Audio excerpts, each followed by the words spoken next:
has been published, and every member should have a copy of that. And we'll go through some member and staff introductions here. To start off, I am Representative Stephen Howe, Chairman of the Higher Education Budget Committee. This will be my second term as Chairman of the Higher Ed Budget Committee. It's certainly an honor and great responsibility to be entrusted with. And so I look forward to working with each of you and all the stakeholders that are affected by our budget recommendations. A little bit about myself is I'm a state representative from the 71st District, which is the east half of Saline County and Salina. So all of my district is in one county. And so I also serve on the Appropriations Committee. Next, I guess we'll go to the vice chair, then the ranking minority member, and then kind of go this way around to introduce all members. And then we'll have staff introduce themselves as well. I'm Representative Clark Sanders. I represent pretty much the parts of Salina and Saline County that Stephen doesn't represent, although we do have a third member, Dawn Wolf, who represents part of Salina and Saline County, but a very small portion. I'm also on state and fed, or fed and state, and on taxation. Stephen and I both came in 4 years ago. And look forward to serving with you. It was kind of interesting. The chairman or the speaker called me up over the summer a year ago and wanted to know if I'd be vice chair of higher ed budget. And I said, sure. And he says, well, now, wait a minute. He says, Stephen Howe is the chair and you're both from Salina. And then he thought about it for about a second and a half and said, that's all right. And what became kind of interesting, we had a conference committee last year, and one of the members from the Senate on the conference committee was J.R. Clays. So 3 of the 6 were from Salina. So the road to higher education leads through Salina. Mr. Chairman, I'm Mike Amix. I represent the 45th District, and I am the ranking Democrat this year on the committee. I represent West Lawrence. I represent Northern Douglas County, which includes the city of Lecompton. And Mr. Chairman, I'm still going to push you that maybe this committee could hold a meeting out there one time this year. I think it would be great to go to Constitution Hall, that we could actually see where it all started. But look forward to working with all of you and serving this committee. Thank you. Thank you, Mr. Chairman. I'm Brett Fairchild. I represent 5 districts in central Kansas, the 113th district. I represent 5 counties, 3 entire counties, and parts of 2 counties. And I've been on this committee the entire time that I've been here. It's been a good experience, and I also serve on the agriculture and water committees. I'm Representative Sweely. I have the 102nd District, where I represent the southern half of Hutchinson, where Representative Wagner has the northern half. A lot of you may know me. I was a committee assistant last year on staff, so a lot of you look familiar, but it's good to be here and just happy to get to work. Thank you, Mr. Chair. Representative Kirk Haskins. I represent House District 53, which is West Topeka. This is my first time on the committee. Looking forward to it. I'm an associate professor and chair at Baker University. I've been higher ed for a long time, so I'm glad I'm finally on a committee that I know a little bit about. I'm also on Fed State, Insurance, and the ranking member on elections. Thank you, Mr. Chair. Yes, Representative Paul Wagner, the 104th District, representing the north side of Hutchinson. This is my 4th term, but first time being on higher ed budget. Thank you. And I believe we have some members on WebEx. So I would go to Representative Samantha Potter-Parshall. Hi, I am Representative Samantha Potter-Parshall. I am from Paola, representing the majority of Miami County, and I will be there in person on Thursday, just have a 1 and a 2-year-old here at home, so I got a little busy with adjusting the schedule back to session here. So I will see you guys Thursday and look forward to working on this committee with everyone. Thank you. And is Representative Sawyer on WebEx as well? Okay, maybe he'll join us in a little while. So thank you for that. I'll go ahead and go to our Assistant Revisor of Statutes, Jill Walters, if you would like to introduce yourself to the committee. Thank you, sir. Yes, good afternoon. My name is Jill Walters. I am staffing the Higher Ed Budget Committee. I also staff House Appropriations and the Social Services Budget Committee. And you've probably met our head revisor, Gordon South. But just as a friendly reminder that if you need language adopted or a bill draft, if you would come see me, that would be great. And we could get to working on that for you. And you can come to me whether it's in this subject matter or not. And if I am not the subject matter expert, then we'll get you the right revisor that is. So I look forward to working with you all. Thank you. Thank you, Jill. Next, we'll go to Megan Leopold, Managing Fiscal Analyst with KLRD. Megan Leopold, I'm a Managing Fiscal Analyst with KLRD. My budget in this committee is the Board of Healing Arts, and I also have the budgets of KDHE and several other health fee funds. Thank you, Megan. Next, Dayton. Good afternoon, Mr. Chair, members of the committee. My name is Dayton Lemunyon. I will be presenting the Behavioral Sciences Regulatory Board budget. I'm also assigned to the KDADS and state hospital budgets. Thank you. Thank you, Dayton. Next, Jennifer. Good afternoon, Mr. Chair, members of the committee. My name is Jennifer Light. I'm a fiscal analyst with KLRD. In this committee, I have the State Historical Society and the State Library. I also have the State Department of Education's budget. Very good. And next, we'll go to Brianna Horton. Good afternoon, committee. My name is Brianna Horton, KLRD. I staff this committee, so I have the Board of Regents and all of the universities, and excited to work with you all this session. Thank you, Brianna. On behalf of the committee, we really appreciate KLRD staff and the revisor of statutes and all that you do to support us. But also, I don't have it on my agenda, but we couldn't rely on conducting our meetings and providing transparency to the general public that can't physically be present and those that are watching from afar. So if you'd like to introduce yourself from the information services, that'd be great. And I'm not sure if you're assigned to our committee on a routine basis, because sometimes we get someone new, but my name is Chloe Pavlik, AV Tech. I will be assigned to 281 this room, so I believe you guys, yeah. Okay, well, thank you so much. If you have any questions technology-wise, direct them to Chloe. She'll try to help you out the best she can. So thank you for that. We'll jump right into it. Budget 101 presentation. Oh, that's why I have a vice chair, because I get ahead of myself often, and he pulls me back in. So I appreciate that. I wanted to introduce Eli Reddington. He's our committee assistant this year. But Eli, if you'd like to introduce yourself to the committee, tell us a little bit about yourself, and if you have any pointers you want to share with the committee of where you store their materials if they leave them behind. Good afternoon, committee. My name is Eli Reddington. I'm from Newton, Kansas. I'm a recent graduate of the University of Iowa. This committee assistant position fit really well with a recent graduate's position. So I'm really excited to be here and be serving with all of you this session. As far as a committee assistant goes, it was pretty unanimous that everyone wants to have physical copies for our committee. So every single week and every single committee meeting, you'll be receiving hard copies of committee materials and presentations. They will always be in the manila folder that is on top of your accordion folder.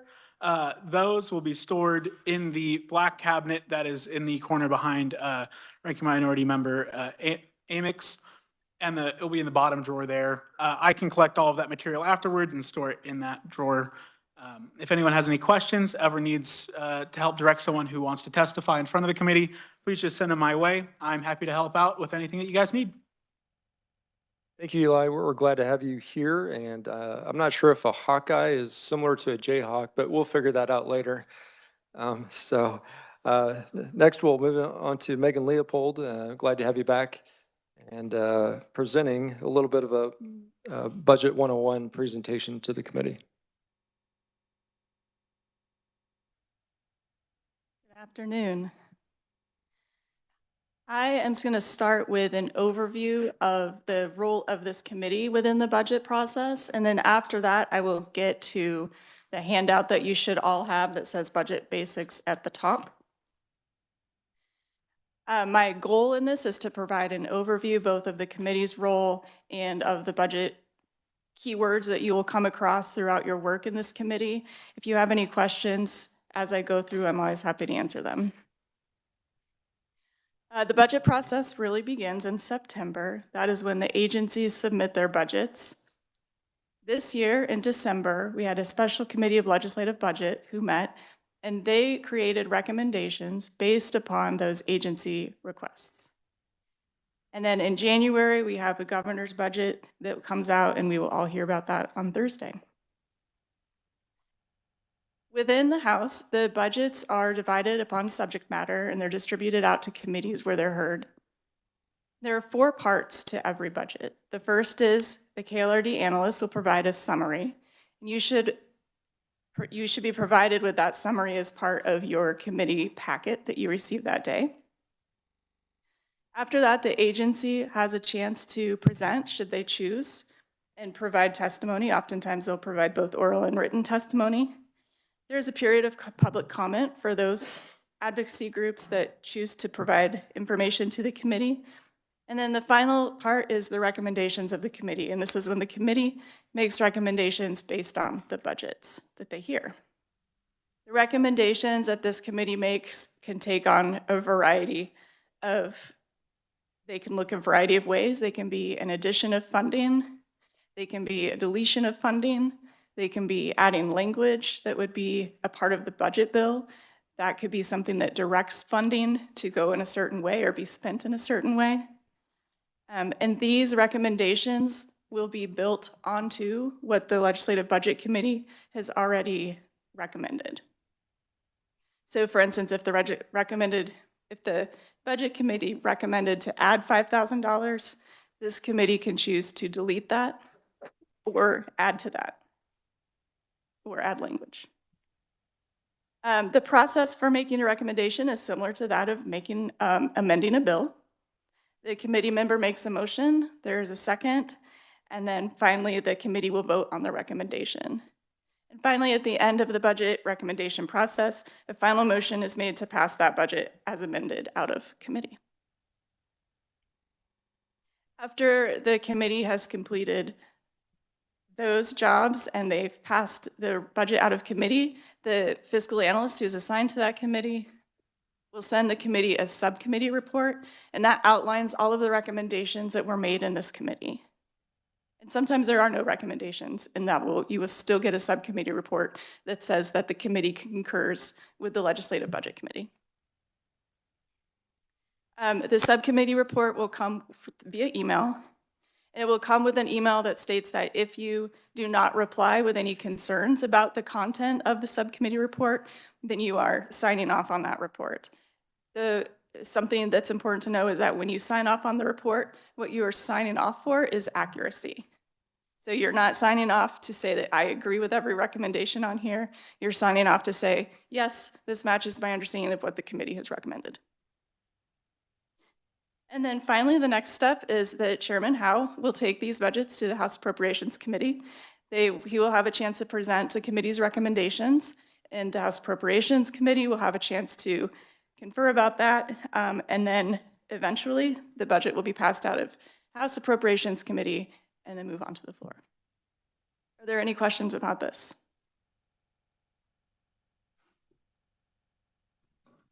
Vice Chair Sanders.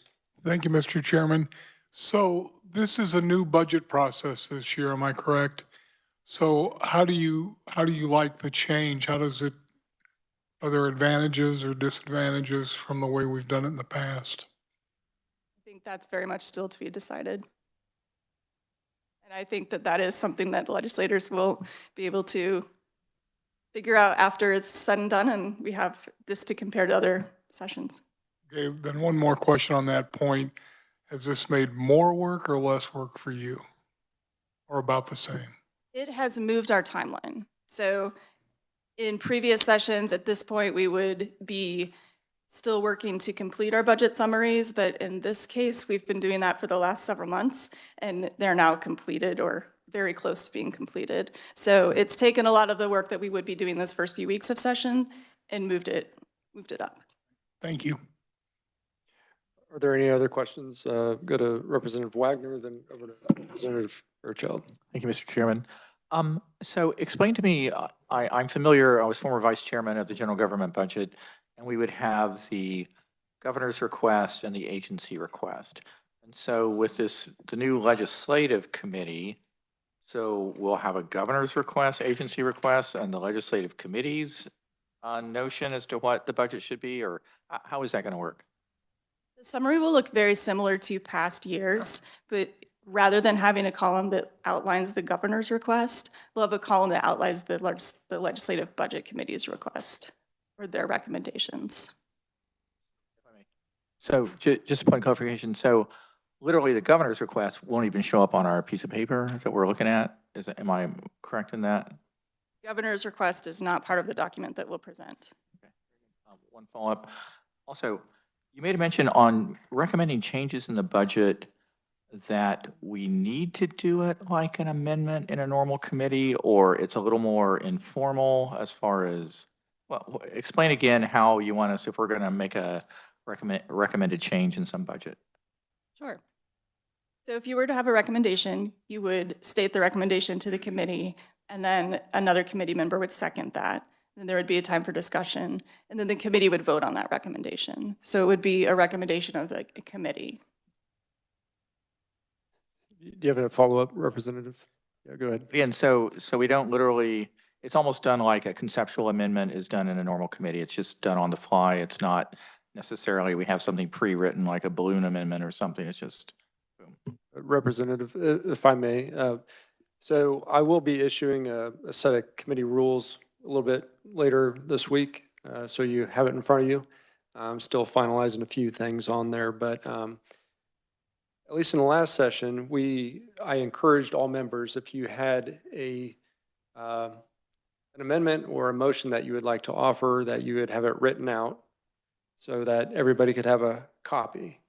Conceptual amendments are really determined by the chair, if it's appropriate, if it's germane, if all those things. So conceptual things can get pretty complicated at times. And so I would just like to encourage everybody to have it written out, get with the reviser or Brianna, and they could type something up in advance so we're not just kind of flying by the seat of our pants. So that's my preference.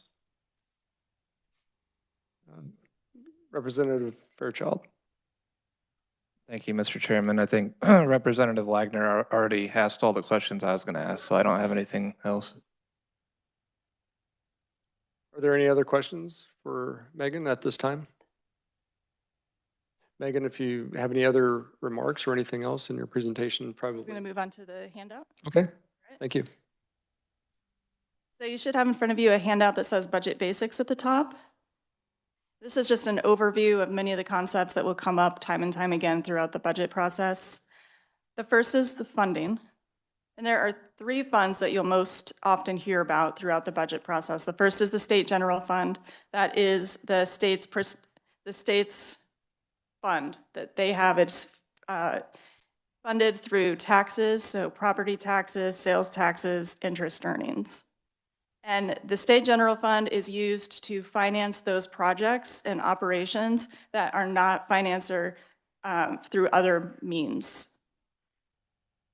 There are also special revenue funds. You will often hear these called fee funds, especially in some of the health boards like Healing Arts and the BSRB that you'll hear in this committee.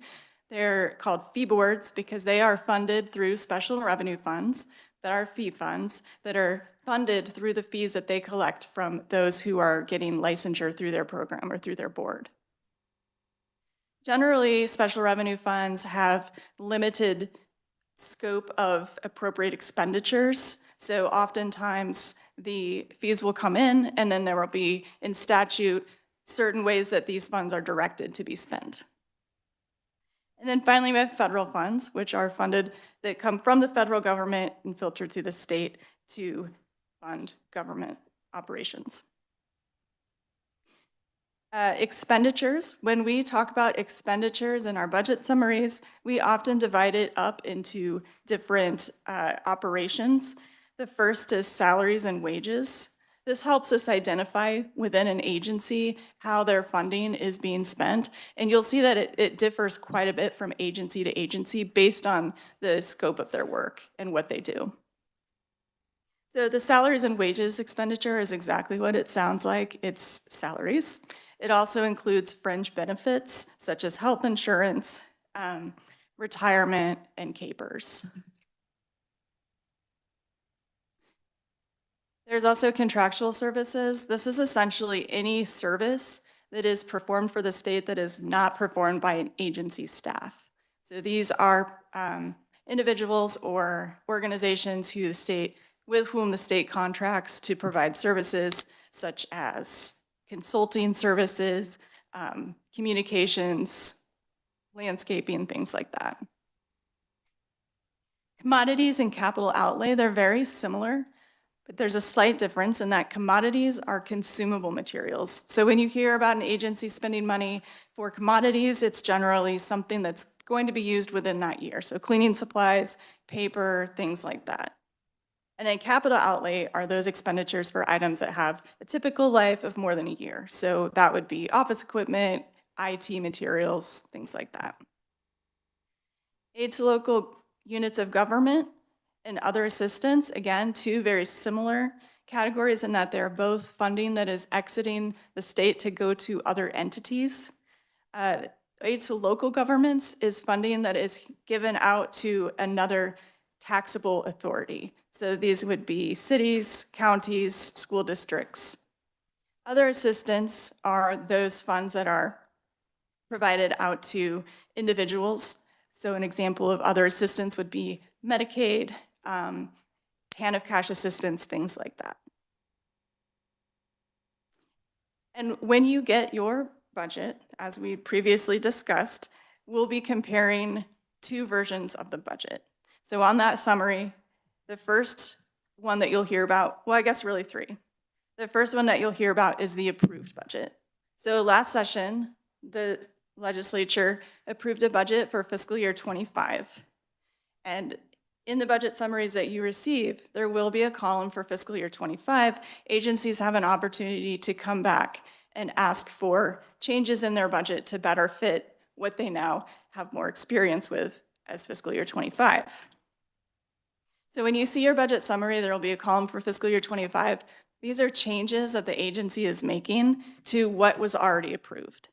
So it will be compared to the approved amount.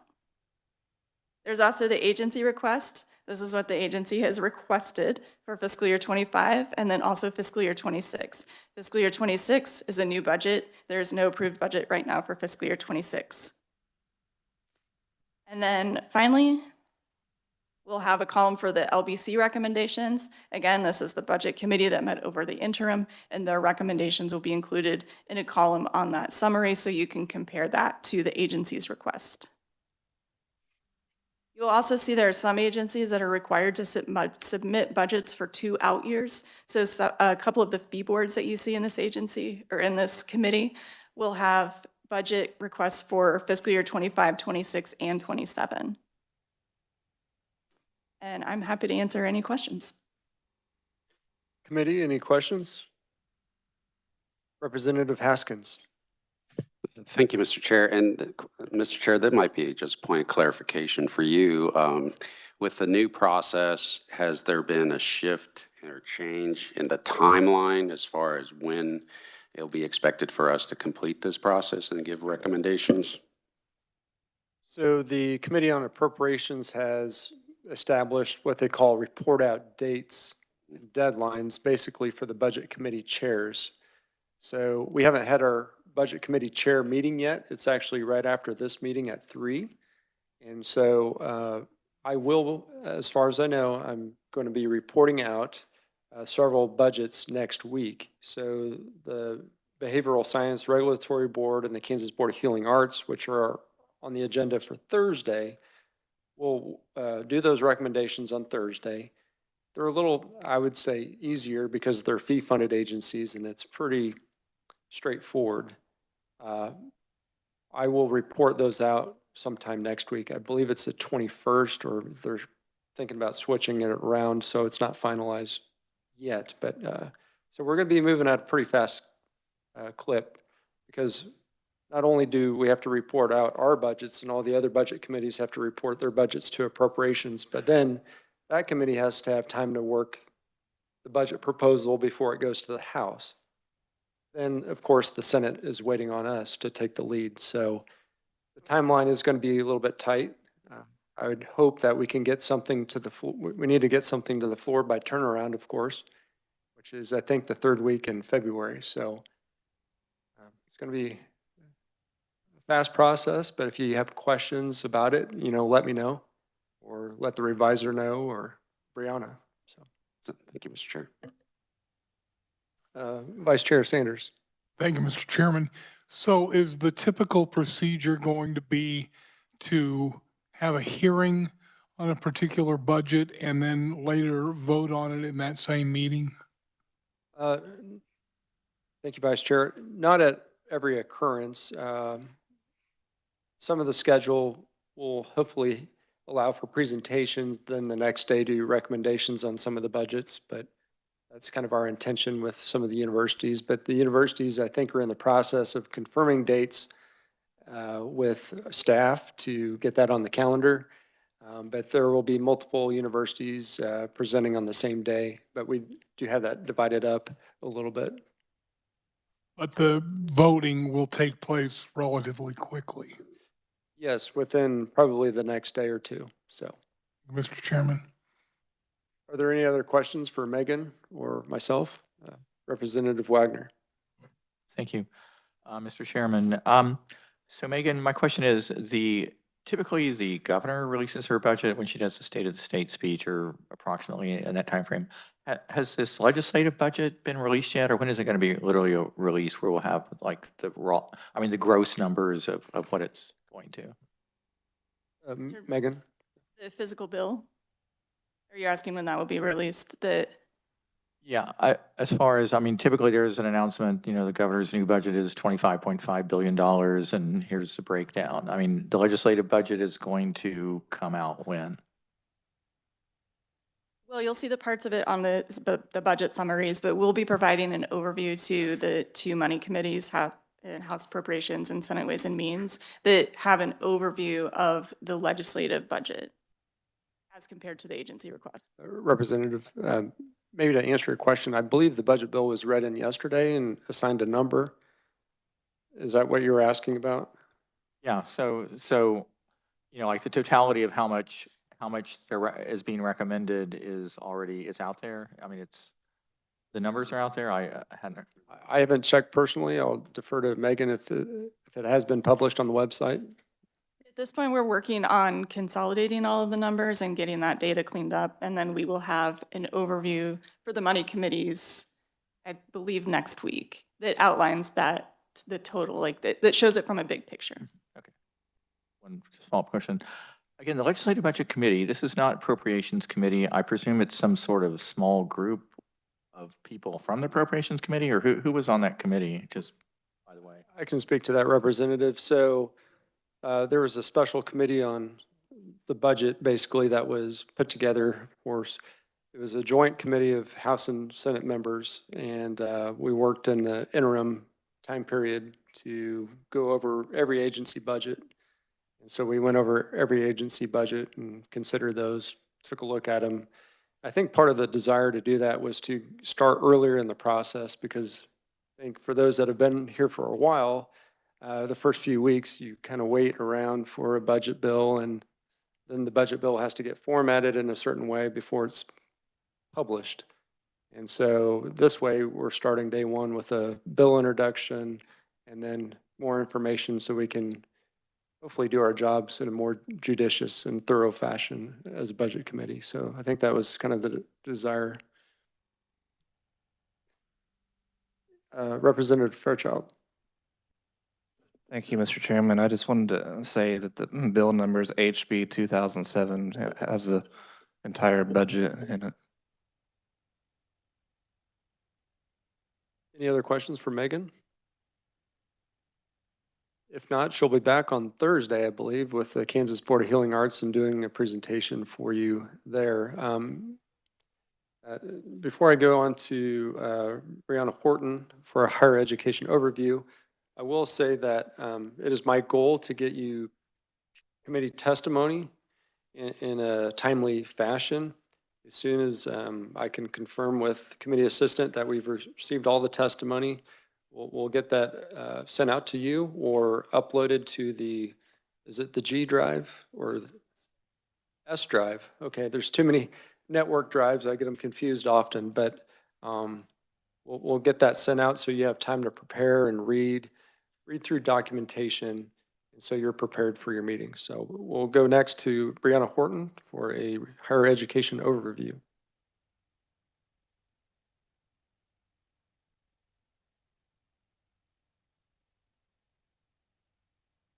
Welcome to committee, Brianna. Hi, again, my name is Brianna Horton. This is my third session, and this is my third round doing higher education. So I'm going to give you a very high-level overview just so I can hit some keywords and things that you're going to hear so you can become familiar with them. So if we can go to the next slide.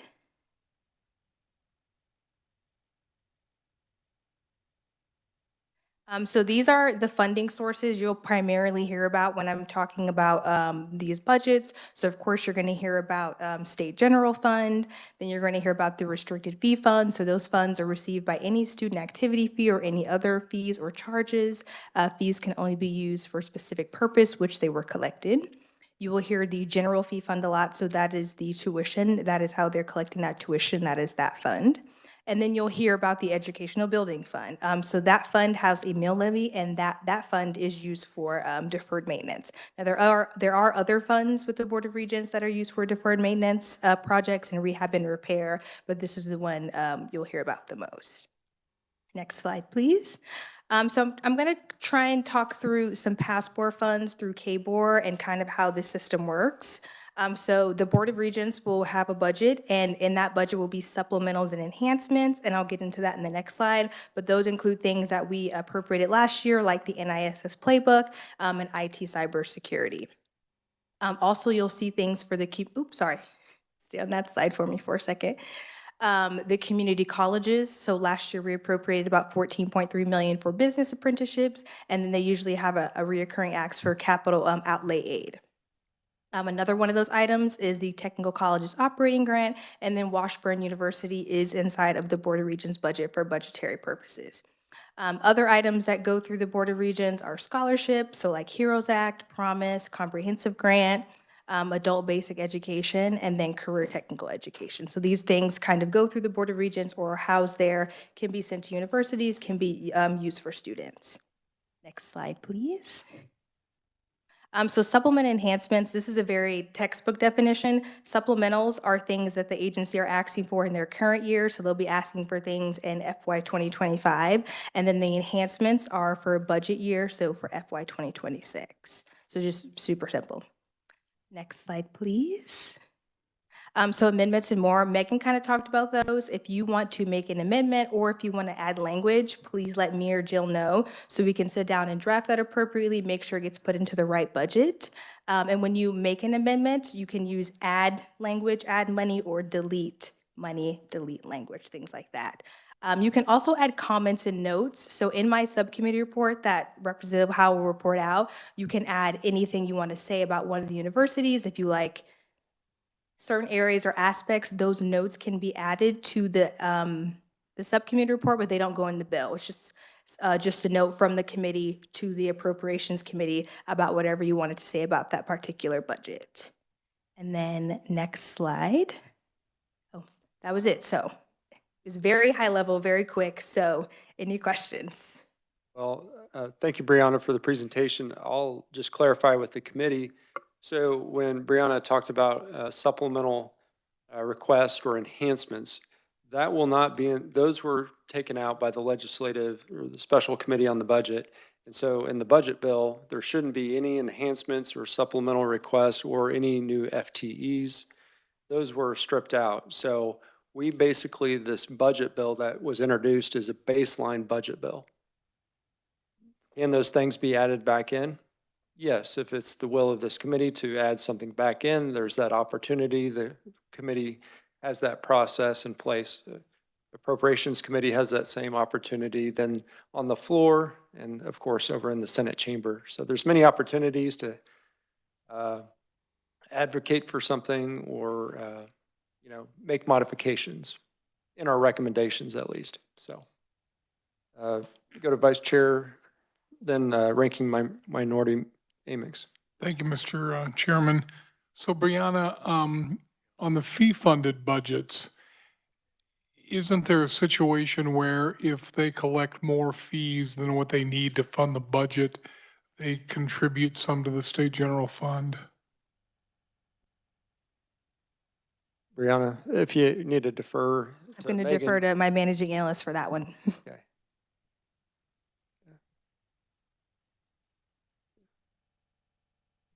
Go ahead, Megan, if you had any input on that. Fee funds do deposit 10% of their fee revenue into the state general fund each year, and that's written in statute. But aside from that, anything over that 10, anything aside from that 10% is included in their fee fund and stays there. Okay, thank you. Thank you, Mr. Chairman. Thank you. Go to Representative Amix. Thank you, Mr. Chairman. Just so it's clear, this body, this committee will be able to hear enhancements. You will allow enhancements to be brought forward if we see fit in any budget, correct? During the committee process, people can make motions to add, delete, or add language. There's that opportunity. So, Thank you, Mr. Chair. Are there any other questions for Brianna? Representative Fairchild. Thank you, Mr. Chairman. And so, basically the starting point is going to be last year's budget, except for the one-time spends from last year. Like the one-time spends won't be on it, but otherwise it'll just be last year's budget will be the starting point.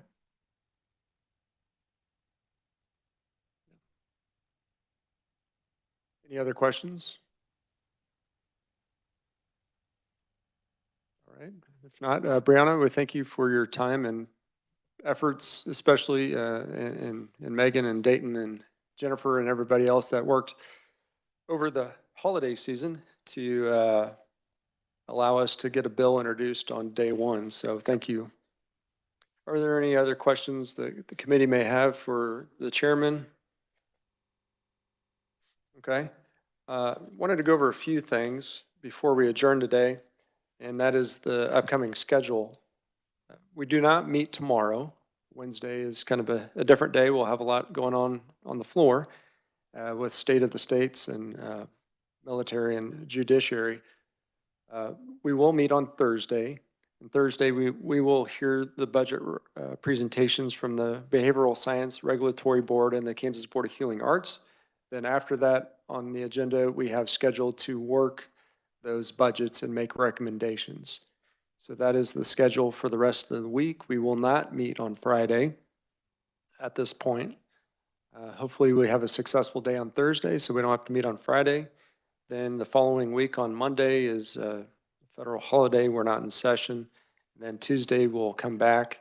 And next week's going to be a little different. And I apologize in advance, but I will not physically be present for the meetings next week due to previously scheduled commitments.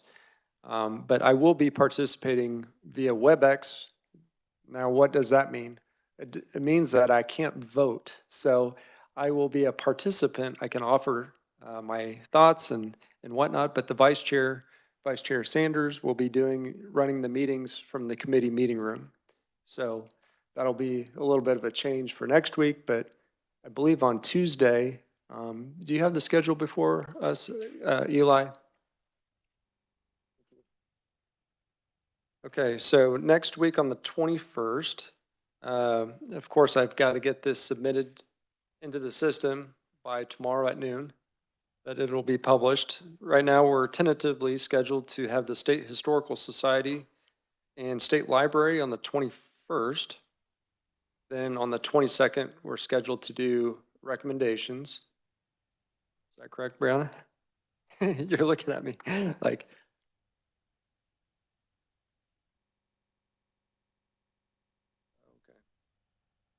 okay. Well, you're saying recommendations. Okay, we may do recommendations on 21st. I think maybe that's what we're planning to do. Then on Wednesday, then I'm a little lost on that then if we're doing. Anyways, we're doing those two budgets sometime early next week, but I'll be reporting out to appropriations, BSRB, and Healing Arts that same Tuesday.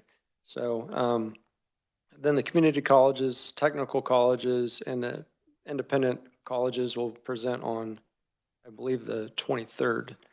So the week after, we're still trying to confirm the university's availability to do those presentations. So that's a little bit of what's going on the first few weeks.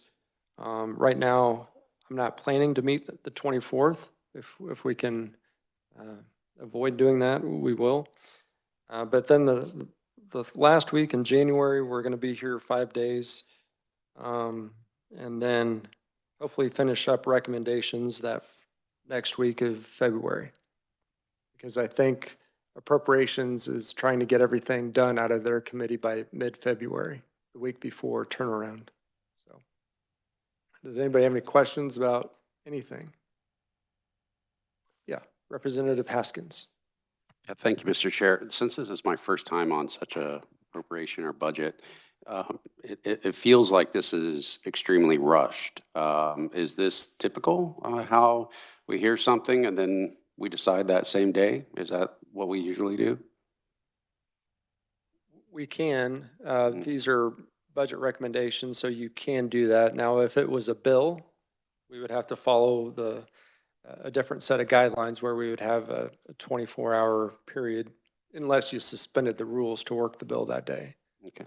But since they're budget recommendations and they're just recommendations, it's treated a little differently, as I understand it.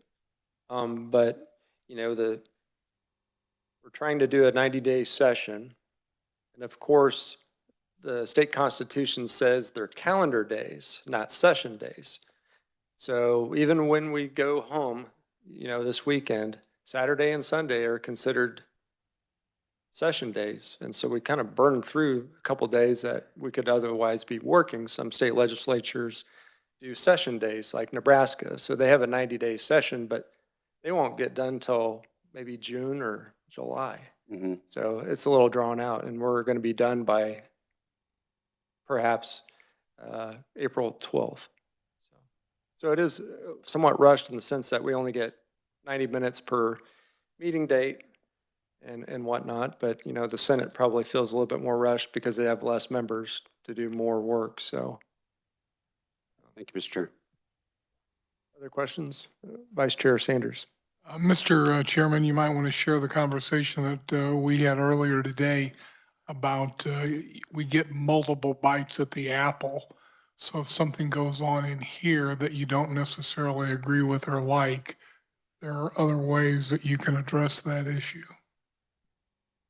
Yeah, the Vice Chair and I just talked a little earlier about how people can have an opportunity, even if it doesn't, say, make it out of this committee, something someone wanted, you know, they could go to appropriations, and if it doesn't get in there, they could have an individual member try to offer an amendment on the floor. So there's many opportunities to try to advocate for something or try to get something in the budget. But I think, for the most part, I think a lot of us understand that we only have a small a slice of the budget. It's not a small slice. It's pretty significant. Higher ed is a pretty big investment the state has undertaken. There's a lot of different institutions represented before this committee.